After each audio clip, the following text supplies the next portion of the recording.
researched how to buy shares of LendingClub Corporation. LendingClub is a fintech company that runs an online lending marketplace, and it trades on NASDAQ under the ticker LC. This video is for educational purposes only and not investment advice. To buy shares, you need a broker account. We use eToro as an example to show the process. After registering, you will need to verify your account, typically by uploading an identity document, and add funds before you can place an order. Use the platform search bar and type the ticker LC to locate LendingClub Corporation. Confirm you select the listing that shows LC on NASDAQ to ensure it is the correct stock.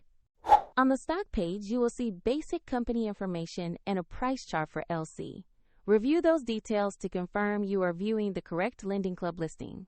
To invest, click the Buy or Trade button, choose the amount you want to invest, and review the order summary before confirming. If the market is closed, you may place a preview or market order that executes when trading opens. And if you lack sufficient funds, the platform will prompt you to add money before final confirmation. Once the order is executed, your position will appear in your portfolio. For convenience, the affiliate link to eToro is in the description below.